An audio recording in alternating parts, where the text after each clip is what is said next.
guest for the evening, Steve Noonan. This is KPFK in Los Angeles, listener-sponsored Pacifica Radio for all of Southern California. This is Folkscene. I'm Howard Larmen. Our guest is Steve Noonan.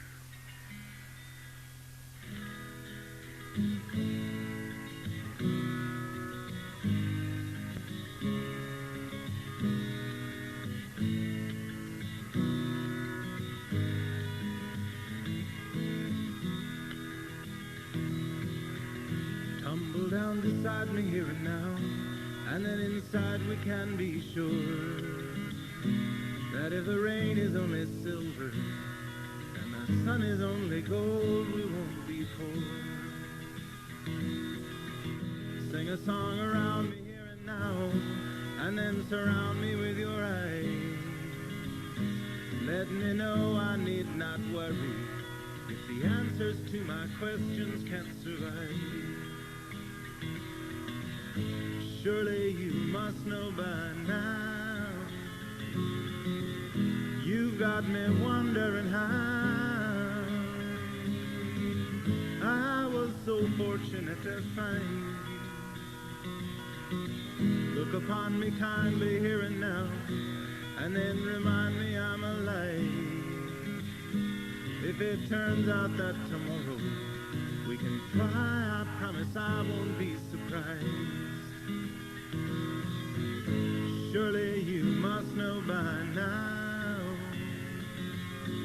you've got me wondering how.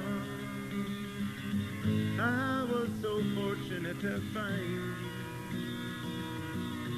I was so fortunate to find you. Tumble down beside me here and now, and then inside we can be sure that if the rain is only silver and the sun is only gold, we won't be poor. Surely you must know by now, you've got me wondering how. I was so fortunate to find you. I was so fortunate to find you. I was so fortunate to find you.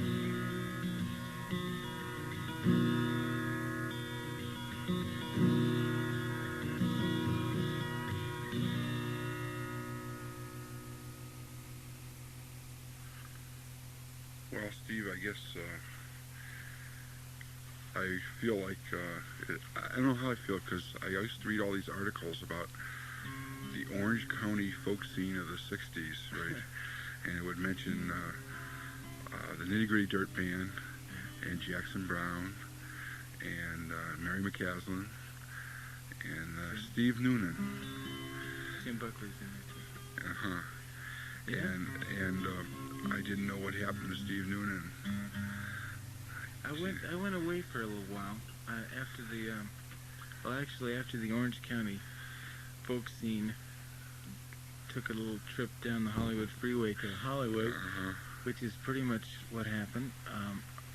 Right about that time, I went to New York to record an album for Elektra and to work on a project that I thought would be a good way of not having to go in the Army, working in Vista.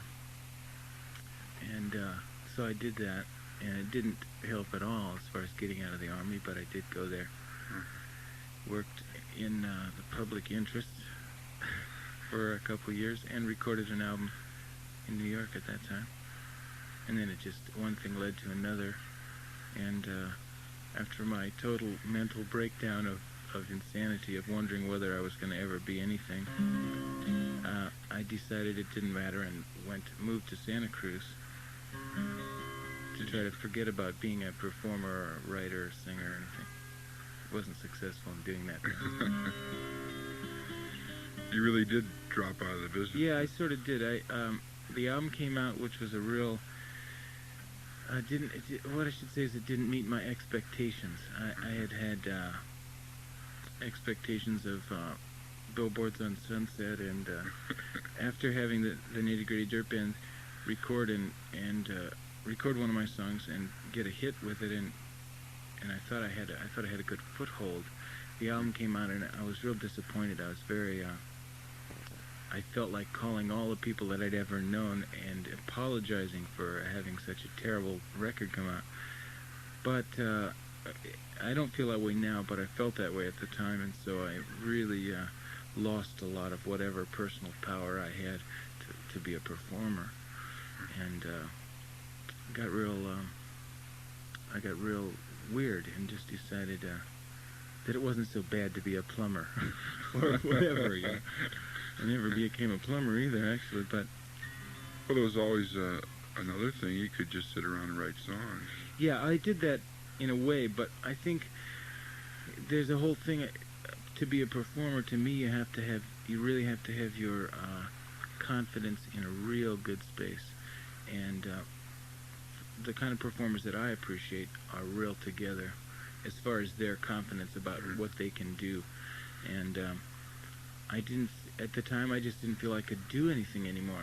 The songs that I'd written were still there, and people could appreciate them. As far as that goes, the album, which I didn't like at that time, will be around forever until the world, blows up or whatever. The album will still be in some used record store, and that's great. And in a way, that's beautiful. In 25 they'll pull out this album and they'll say, "Gosh, is that what they were doing?" But so it seems like I'm rambling about here. But I think you have to have power, and if you lose your power, you just look at the paper. I stayed up many nights looking at the paper saying, "Oh, I can write a song tonight," and it never happened until I really got back a hold of that ability to believe in what I wanted to say. And then I wrote, 10 songs in 3 months. It was great. Would you do another song? Sure. This is an older, one of the ones that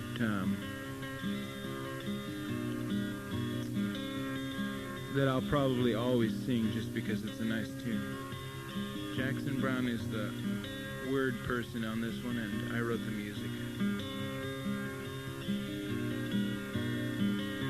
Trusting is a harder thing the second time around. With secret smiles and mysteries and questions ringing down. I do not ask for answers, and my wondering makes no sound, as I'm searching for my future out behind the lost and found.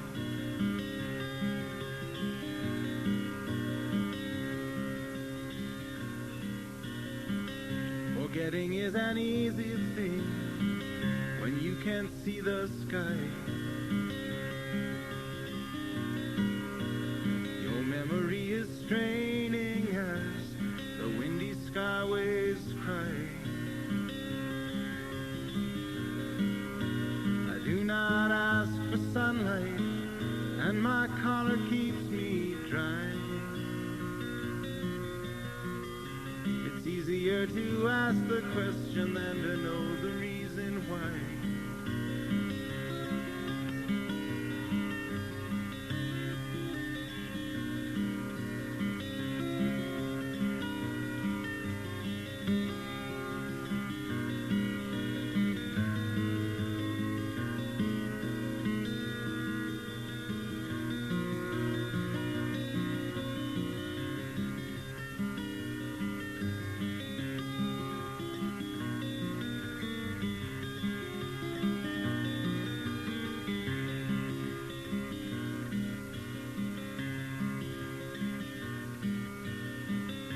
Loving is a stronger thing the second time it comes. Secret smiles and mystery and pounding kettle drums. I do not ask for silence as this song to you becomes. The song of every bird that's flying to or flying from. I do not ask this song do you become? The song of every bird that's flying to or flying from.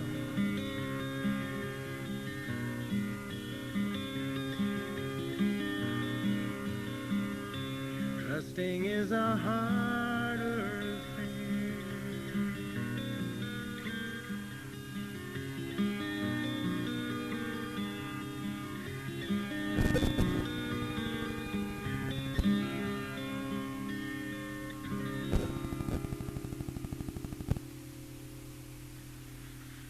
That is a lovely song. Thank you. Thanks. I really like that one too. I find there's a lot of I think every performer or writer likes or dislikes some of his songs, or it lasts a certain amount of time and then they don't apply anymore. And I feel that way about some of my songs, but that one, it seems like it's very it's very current. It doesn't seem to get old on me. I like it. By the way, one name I don't want to leave out of that Orange County scene was Steve Gillette. Right. Oh, there's so many that have gone their ways, their different ways, or have, whatever. Tim Buckley was a real major force in that, as I mentioned, and a lot of people. And Steve Gillette is still around. I see him, playing here and there. Mm-hmm. He's probably been on here on this show. Yeah, so a number of times. He's a great old friend.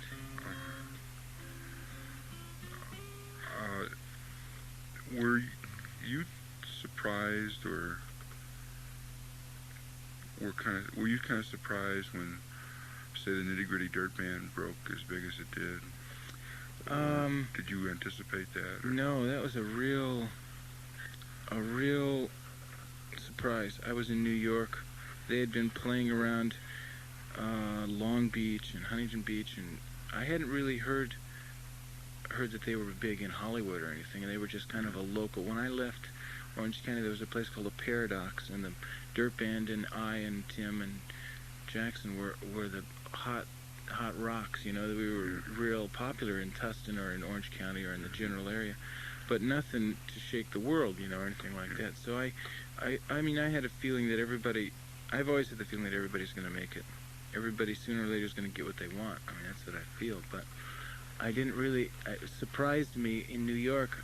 I mean, I was in my house, and it was a very funky little house, and I had a funky little radio. And one day, on comes my song, and it was real strange. I knew it was them, and they had asked to sing it months and months before that, and it was strange. That was their first record, right? Right. And it was real weird. I thought, this is crazy. What is this? I started marking down on the wall how many times I'd heard it play, and it was far out. Great. Just a very massive ego trip. It also seemed to be a real good song. I shouldn't say my song only. Greg Copeland, who's been a writer on different albums in the last 10 years, is the lyricist on that one, and I wrote the music. You want to do it? Sure. But when you hear it come across the radio, it's just great. Very good, high feeling.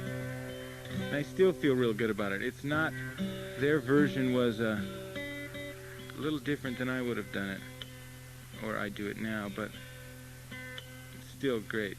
A lot of people come up and say, oh, that was my favorite song in high school or something. It's great.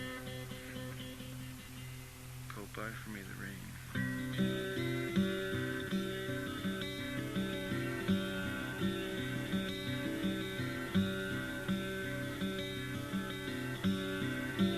Oh, buy for me the rain, my darling, buy for me the rain. Oh, buy for me the crystal pools that fall upon the plain. And I'll buy for you a rainbow and a million pots of gold. Buy it for me now, babe, before I am too old.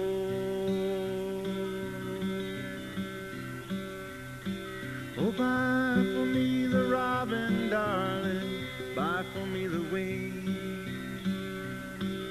Oh, buy for me the sparrow, almost any flying thing, and I'll buy for you a tree, my dear, where a robin's nest may grow.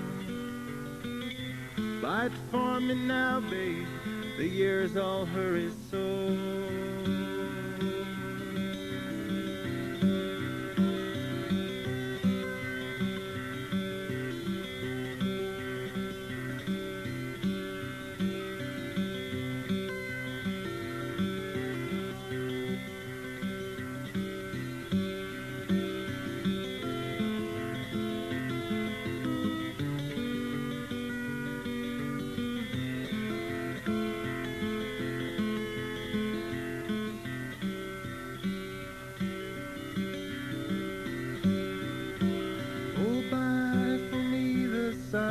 Darling, buy for me the sun. Oh, buy for me the light that falls when day has just begun. And I'll buy for you a shadow to protect you from the day. Buy it for me now, babe, before I go away.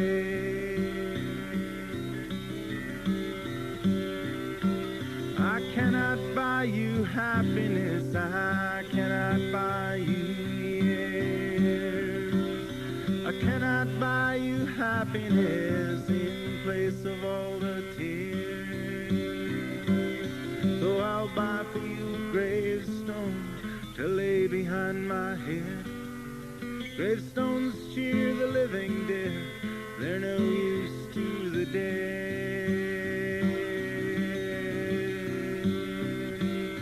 I'll buy for you a gravestone to lay behind my head. Gravestones cheer the living dead, they're no use to the dead.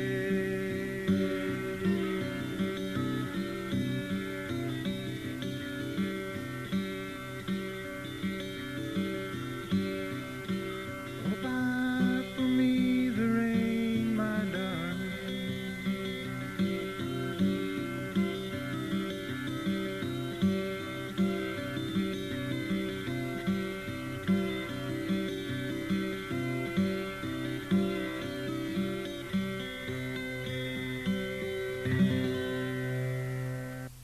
That's really another one of those songs that time has nothing to do with, and Thank you. doesn't sound just as good 10 years from now. And I should say, too, I kind of bad-rapped that first album in the last conversation here we had, and just a little while ago.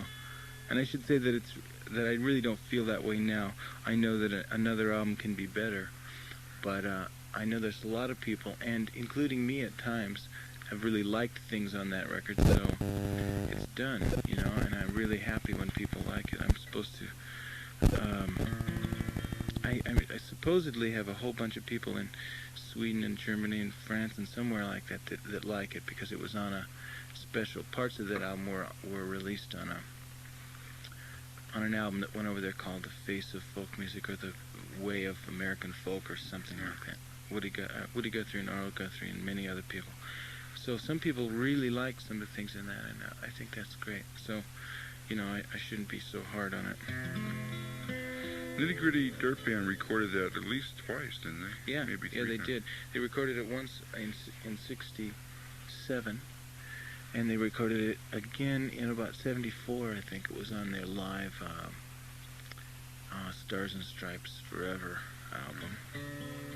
And it still does get a lot of airplay on it. Yeah, it's kind of nice to like it.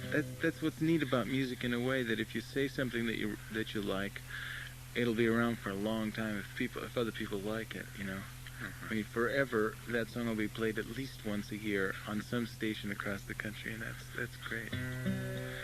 Did your record company try to follow up by releasing your single of it? Or? No, they had an idea of doing that. I at the time I was under contract to Elektra, and at that time they were going through a facelift of sorts with what kind of music they really wanted to promote, whether it was going to be what they had done with Tom Rush and Judy Collins and all the very heavy folkies, or whether it was going to be Doors and the new rock of the new 70s, you know. So I was right in the middle, because I really didn't have it in me to do the Doors kind of thing, and I was a little different than some of the old folkies, but they had almost decided to not do folkies anymore because it was running out. The folk boom was kind of imploding or whatever. It wasn't quite as big. So they chose to do a real weird record. My record, some of the things that aren't on it are really incredible. I mean, they're Spade Cooley timepiece wonders, you know. They're really something else. Spike Jones, I should say. There's just some real laughable stuff on there. With what we had to work with, I'm surprised it came out as good as it did. Although I'm not bitter or anything, it was funny. We did do Buy For Me the Rain, and there was a modulation in the middle, and there was a trumpet playing kind of Herb Alpert kind of things, which had become popular at the time.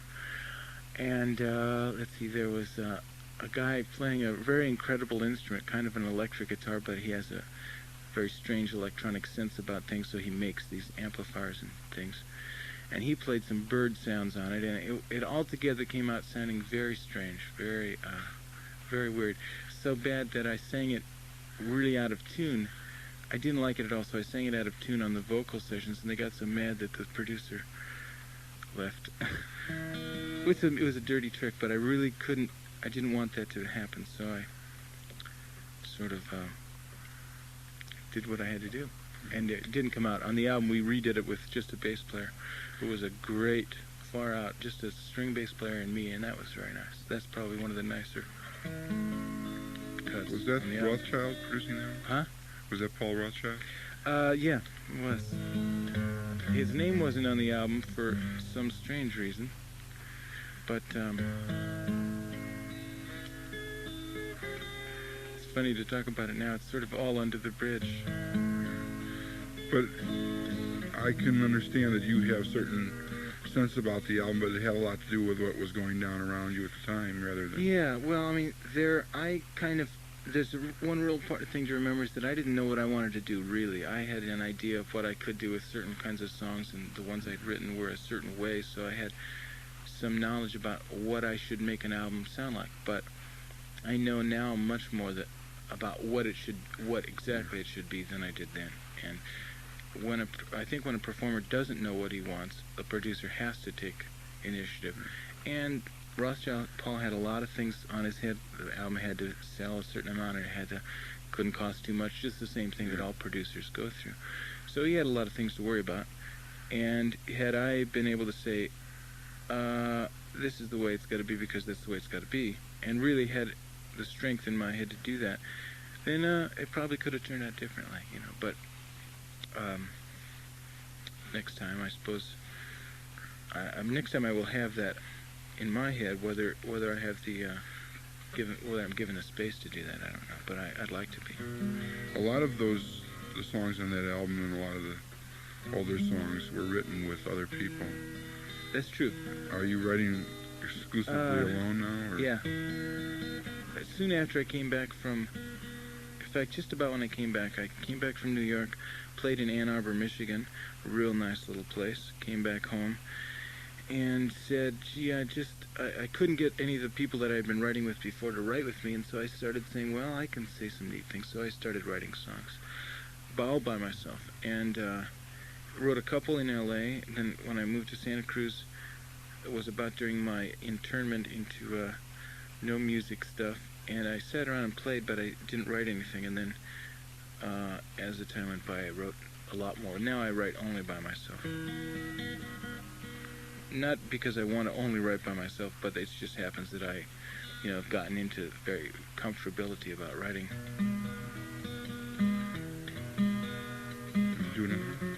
All right, this is I should say as the time went by between album and now, which was about 1968, I'm a father of 2 beautiful little girls, which was a great thing to have happen.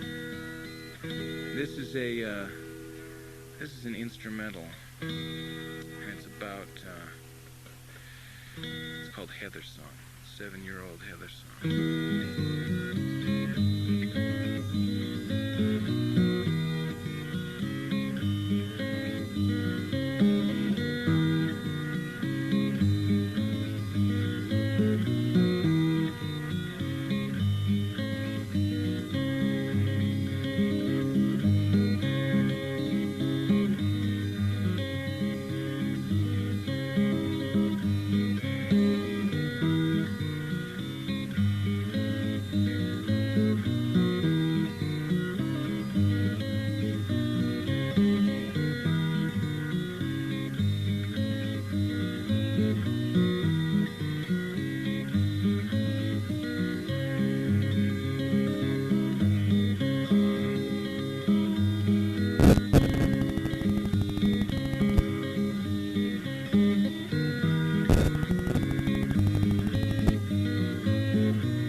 For those people that join us late, our guest is Steve Noonan.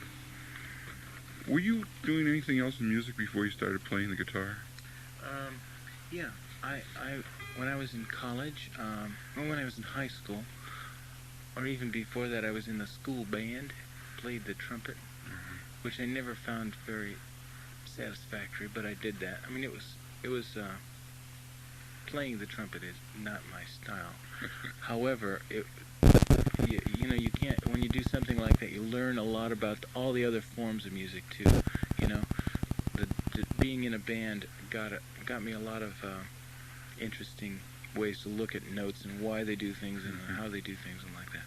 Went from there to being in choirs in high school and in college, madrigals, small, you know, 16th, 15th century kind of music, 15 people or so. And let's see, and then pretty much started just singing by myself. I'd been singing all along in high school, but the choir practice and singing with other people and singing correctly got me into a different kind of way to sing. I also played violin a little bit in college too. What was the inspiration for starting the guitar? Let's see, the very first one, I suppose, I used to listen to Les Claypool when I was in Fullerton. He used to have a radio station around here, so a radio program.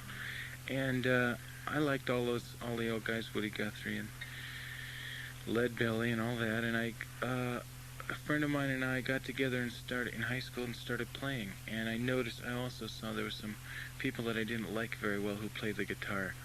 When they were older than I was, and I thought they were I just didn't like them, so I thought, I'm going to have to learn to play the guitar to blow them off whatever stage is going to appear. Of course, that never happened, and that's fine, too. But, yeah, I think I just wanted to do something that I could see here on the radio and see people doing, and I don't know. I was just sort of kinky. I don't know. Other than that stuff. What are you going to sing next? This is a song that, just a second. This is a song about dreams. One night I saw my younger daughter, Summer, trying to sleep on this waterbed that a friend of mine had. And she was kicking and just moving all around, chasing rabbits or something.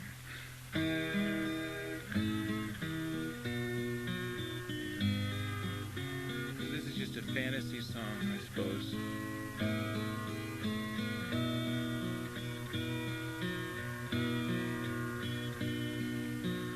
I saw you dreaming in your sleep. Sometimes the secrets that we keep come out at night when we are at our rest.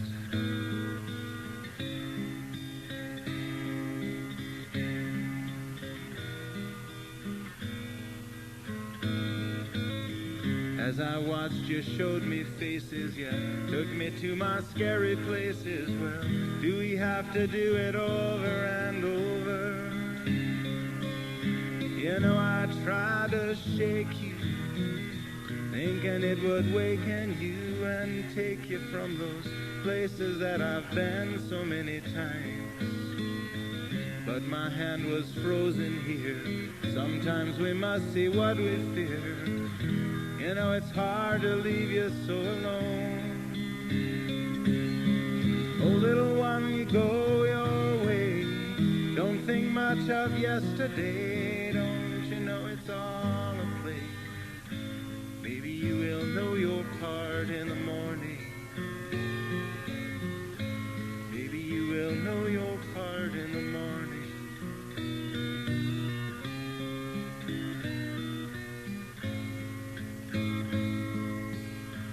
6 men walked through rows of mourners, carried a friend to his final place, sang a song to a wooden box there.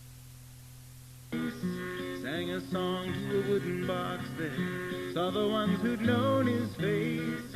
Pictures flashed before their eyes as he was yesterday. Then they put him in the ground. There was nothing left to say.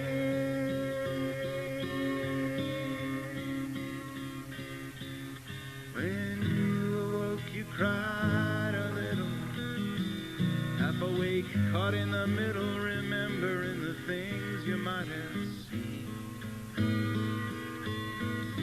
You asked me if I knew what it could mean. That's something that we never know. So make up reasons as you go, and remember that it's only just a dream. Oh, little one, you go your way. Don't think much of yesterday. Don't you know it's all a fade? Maybe you will know your part in the morning. Maybe you will know your part in the morning. Maybe we will know it in the morning.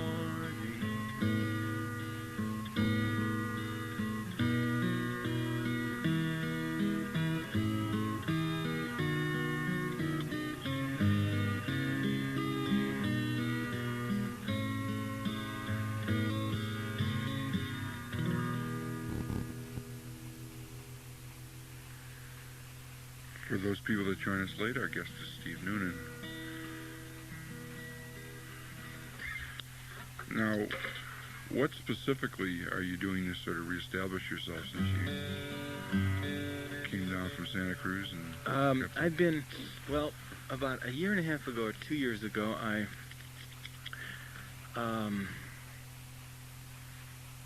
started into it like I had started in the beginning, you know, started over. Mm-hmm. Went to Denver, Colorado with Ramblin' Jack Elliott, and we rambled around and we played here and there. I came back here and did some small gigs, and then got a little band together, and we played.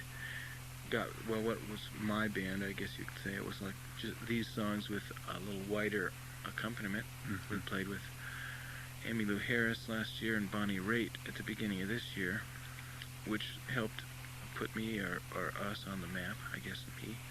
And since I got down here, I've been back and forth to Santa Cruz and LA, back and forth for a while now, but I've played a couple different. I played the Troubadour in all the regular places that people play. I'm going to be playing this week, this Friday, at a nice little concert kind of situation at Golden West College, which is... Oh, the song betting. Yeah. That's a real... to me, it's like one of the only places around where people just go there just to listen. Mm-hmm. I mean, like, you know, when you turn on the radio, if you listen to this station, you turn it on because you want to hear this station, and that's the idea of free choice of what you're doing. A lot of times people go to a bar and just go, yeah, well, whatever's happening, you know, right on, and sing, you know, make so much noise that a performer can't really do what he's trying to do. And many performers don't have much to do anyway in that sense, but if a performer has a space that he really wants to communicate and can't do it in a bar, it's nice to have a place like Songbag at the college come along and, you know, have a night donated for people who want to come and sit down and shut the fuck up and listen, you know.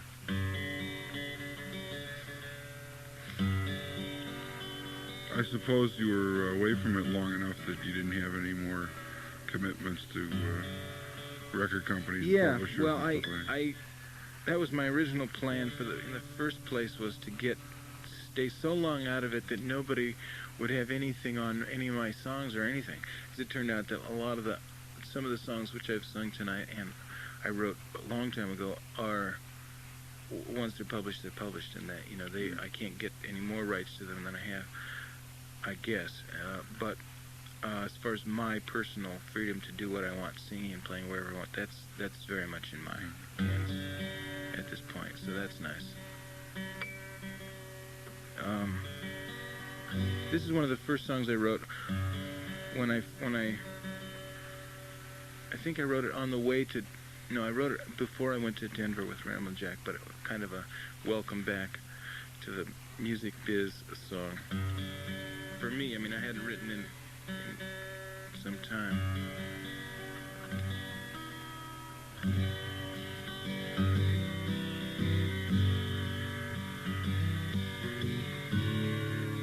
Excuse me. It's also, I should say, a song that I wrote about a relationship that I was in, which was up for changes. And after I wrote the song and listened to it a couple hundred times, the changes occurred right on schedule, so. It's become a fortune teller or something. If I could write all those fine words, you know, dear, I'd do it. And if I could sing just like the birds, you know, I'd get to it. But now I'm wounded and I can't see all the things that's troubling me. And so it's, darling, please understand, it's all inside of me.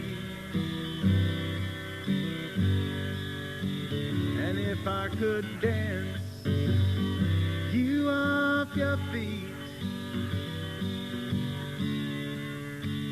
I don't know if I would go out and play tag in the street. Wouldn't do any good, 'cause my body is weary and I can't run through all the games just to get to the fun. And so it's, darling, please understand, it's all inside of me.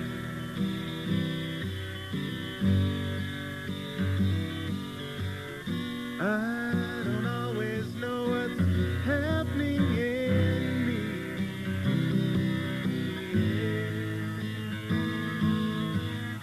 yeah. And I know for sure nothing ever comes free. And if I could tell you all those lies, think I might try it, but each time I look straight in your eyes, I don't think you'd buy it. So now I'm moving on down the road, just where I'm going I don't really know. And so it's, darling, please understand, it's all inside of me. And so it's, darling, please understand, it's all inside of me. I'm sorry, darling, please understand, it's all inside of me.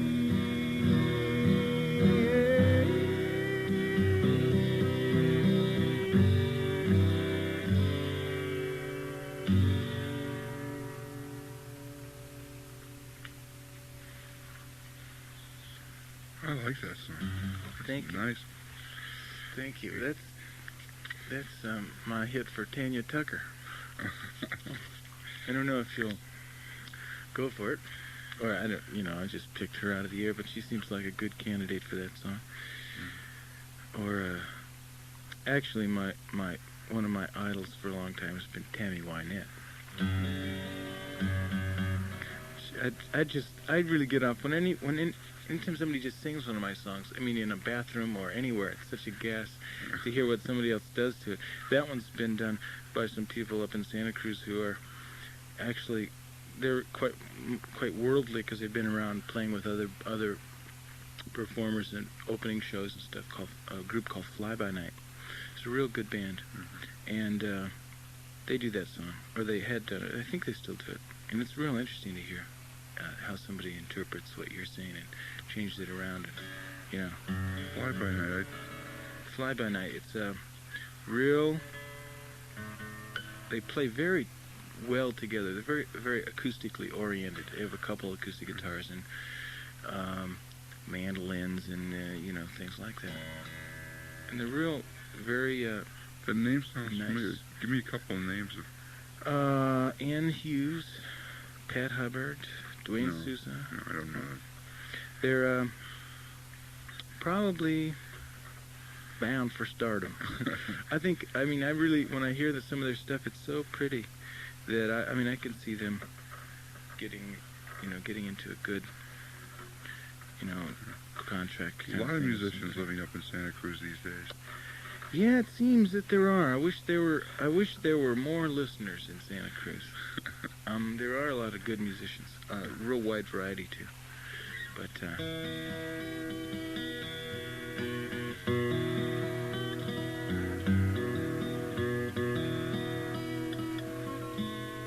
I maybe I sound a little negative about that, but it seems there are so many good musicians in Santa Cruz per capita. I'm sure there's more than there are in L.A. compared to the amount of people. But it's a drag when you have so many good musicians and so few attentive listeners, you know. I mean, to me, a performer, or there are kinds of musicians who don't need to play to anyone, and that's far out. But there are an awful lot of performers or musicians who need to communicate something to someone. That's why they're playing or singing. And when there isn't a suitable enough audience to at least meet the performer halfway, you get real bitter performers, you know, bitter. But it's probably easier in Santa Cruz than it is in Los Angeles. It's funny, I would have agreed with you before I came here, but everybody told me when I was in Santa Cruz, people in Santa Cruz are basically LA people or other city people who've gone there to cool out. So everybody told me, oh, I'm going to warn you now, if you go down to LA, you're just likely to get, you know, raped on the street, you know, or whatever, you know, whatever the thing was. But within music, they would say, you know, at the Troubadour, they'll just eat you alive. They sure will, you know. So I said, yeah, okay, right on. I've been there, but I'll take your word for it. And I got down there, man, everybody was quiet. It was like a concert hall, you know, and I went there to play. So I think, well, gee, that's real weird, you know. Everybody's afraid to get, you know, there are a lot of raunchy places here, as anywhere, but I found a couple of places that are real quiet. Cafe Concerts is a quiet place, you know, and Troubadour some nights can be like, you know. You're playing tomorrow night, aren't you, Troubadour? The Troubadour, yeah, on Monday, yeah. It's their regular Monday night fights. Never heard it called that before. Well, it's sort of like that. But I really have fun there. I have a good time playing there. Even on the, with all that potential craziness down here, I mean. It's a lot of fun to go down there on Monday nights. Yeah, even just to hang out. Yeah, even if there's, yeah, I guess it depends on how you look at it, but there's always somebody that I can get off on watching, you know, play. And I find that audience most of the time is more receptive than just a regular audience that'll go to hear a night's performance not knowing who it is. You know what I mean? Like there are some nights there where the star is not the performer that's supposed to be there on the bill is not a big draw, so that there'll be just a wide range of people there who came there just because they came there. And that's a lot harder audience, I think, to work for than a hoot night audience. It's got high expectations, but they're really willing to put it out there when they like something.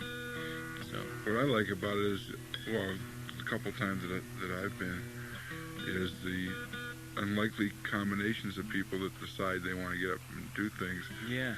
I think the night I was there, Hoyt Axton, Bob Gibson, and Doug Dillard got up and did some songs together.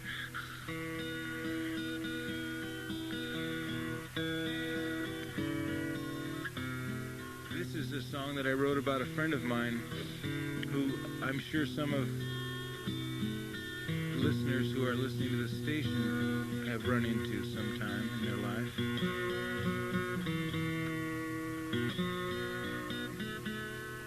He was he was a actor and performer and dancer, ice skater, photographer, dress designer,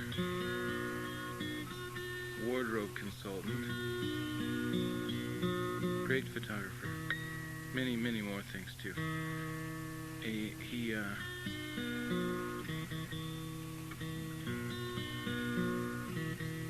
died a couple years ago down here.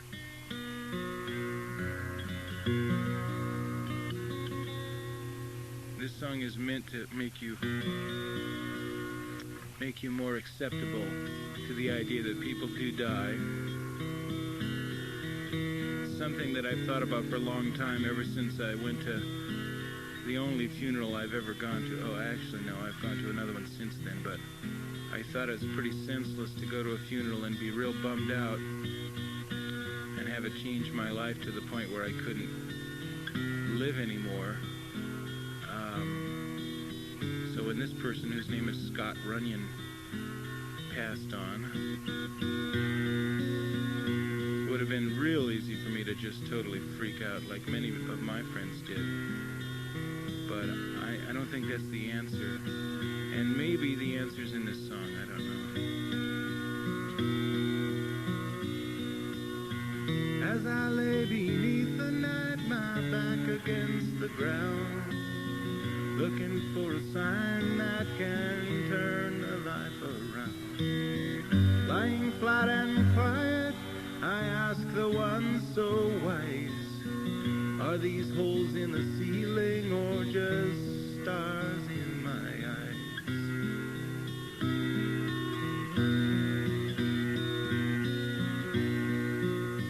We've been told that he didn't die in pain or suffering, that he passed like leaves unto the wind. So I wonder if the only reason to be sad is that I'll never see him again. When I first heard what had happened, I was lost and so afraid. Peace, that was where I wanted to be. Now I think I know where sadness is. It wasn't for him that I cried. It just felt better to set my sorrows free. He was a dancer, you know he was a prancer. Now he stole the show with his shoes of plexiglass. A great actor, a man of laughter, the drunken sailor singing his own mass.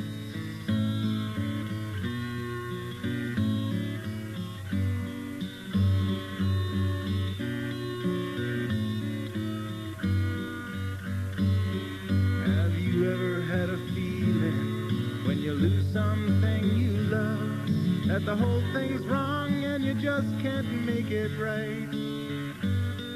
Well, lately I've been thinking that we get just what we want. What he wanted is just what happened that night. He was a dancer, you know he was a prancer. Now he stole the show with his shoes of plexiglass. A great actor, a man of laughter, the drunken sailor singing his own mass.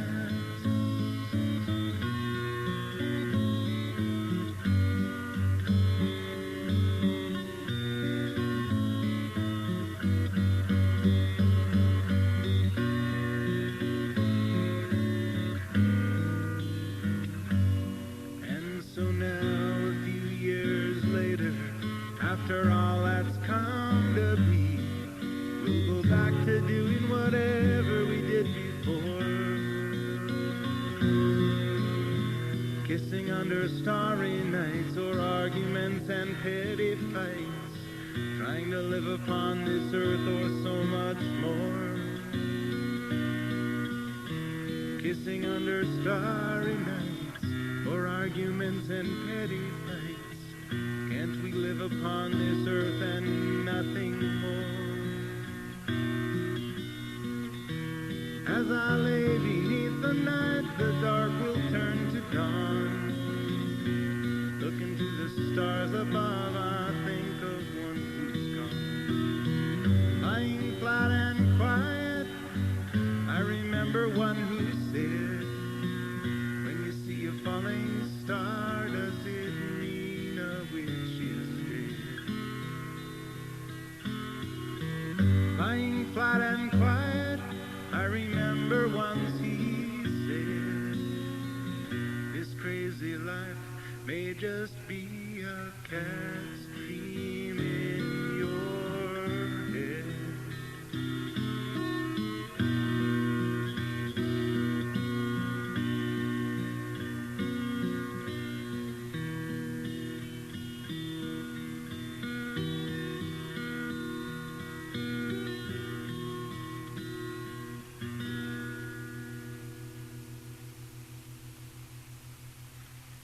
You know, I sometimes wonder if when people say a lot in a song, if they sort of are away from writing popular music. You know, I don't know if that came out the way I meant it or not. Yeah, I know what you mean.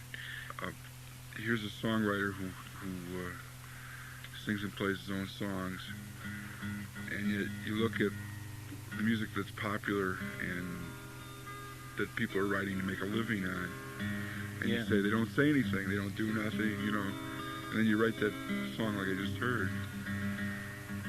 Well, I know what you mean, and I have a whole, I want to sing one more song. I hope we have some time. Yeah, we do have. Okay. I wanted to sing this one. Somebody called in, which is very nice, and asked to hear it, and it's a nice tune. But it's perfect. It works right into our conversation. It's a little more popular-ish kind of a song. But on that topic, I don't think you have to write. I don't feel you have to write nothingness to get a hit record or a popular song. You know what I mean? And a lot of people feel that that's true. Anything that's on the radio. That's a very favorite Santa Cruz expression. Anything that's on the radio, anything that's popular, I don't like, you know, because it's just junk. And that's really not true. Jackson has proven that wrong a couple times in songs that he has either written that other people have sung, or in his own hit songs, meaning songs like Doctor My Eyes or Rock Me on the Water. Both of those songs, to me, are right on. I think they aren't the whole Jackson Browne, but they are very important parts of his thing. As far as that goes, Buy For Me the Rain says something, and that was a popular song. So I think there are a lot of ways to make a popular song. I mean, there are a lot of ingredients that go into it, but it doesn't have to be mindless, you know. And that last song, whether it'll ever be on KHJ or something, I don't know. But, you know, that's fine with me. Something that I can write that maybe will have a little more meaning to a wider group of people. Or that, let's say, a wider group of people want to listen to. Because I don't know if a lot of people want to talk about death or want to talk about their friends who aren't with us or whatever. So that's a very unpopular subject unless you do it with violins or something, you know. But that's cool too. I still wrote the song just because I was going to write it, and it was for me actually that I wrote it, not anybody else. And it's nice that everybody else or some other people can like it. Anyway, this is a little more uptime for all the boogie fans.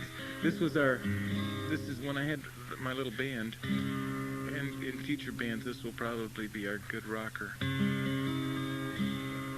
There isn't anybody else here but me, so you'll just have to imagine whatever. I should tell you a story about this song if we have time. This song was written after my experience with the draft. When my Vista things didn't work in New York, when that wasn't good enough for them, I had to refuse induction and go through a lot of rigmarole about, you know, being a CO and being a bad guy, and CO means a conscience objector. And it all ended up so that I had to go down and with the marshals and do the whole thing in the handcuffs and the judge and all the jazz. So after 2 days of this kind of stuff going on, I came home and freaked out and wrote this song. It was great. It was the most direct form of communication I could handle at the moment in this song.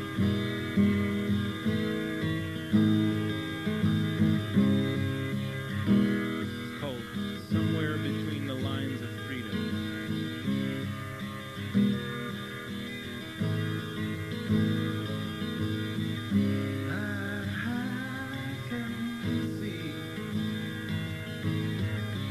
Colors of a mystery. I hear voices constantly.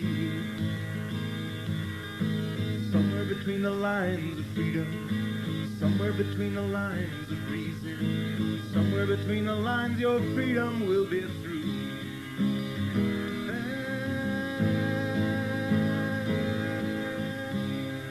Listen to the words of White. It's easier to memorize, and following there is a price. Somewhere between the lines of freedom, somewhere between the lines of reason, somewhere between the lines your freedom will be through.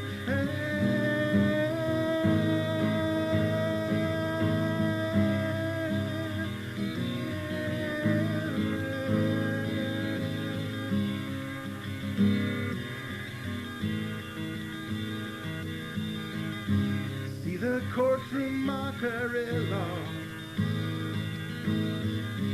Don't you know justice will win over all? Just the same that hatchet will fall. Somewhere between the lines of freedom, somewhere between the lines of reason, somewhere between the lines your freedom will be, somewhere between the lines your reasons will be. Your freedom will be through.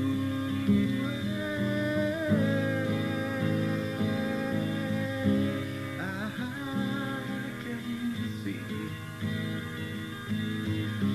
colors of a mystery.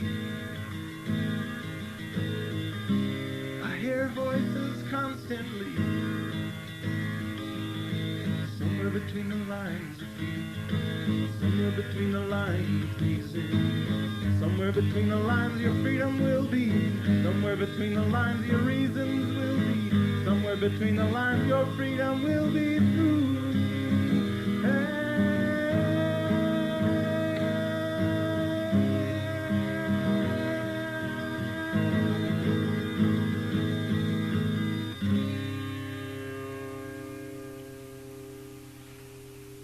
Takes the breath away. Listen, Steve, Yes. thank you very much for stopping by. Okay. Really enjoyed it, and I hope some people will come out to see me sing at Golden West College in Huntington Beach I hope on the so. 29th of this month, which is Friday, 8 o'clock. And I know Robin Matthews down there, and he's doing Right. a really great job of putting Robin's things great. He's a far out guy. He's got some real good concert things happening there. Uh-huh. Peacefulness. Well, he works hard to put it together. Yeah. And a lot of luck, Steve. Thank you very much. This is KPFK in Los Angeles. You're listening to Folkscene, and here's Judy Collins.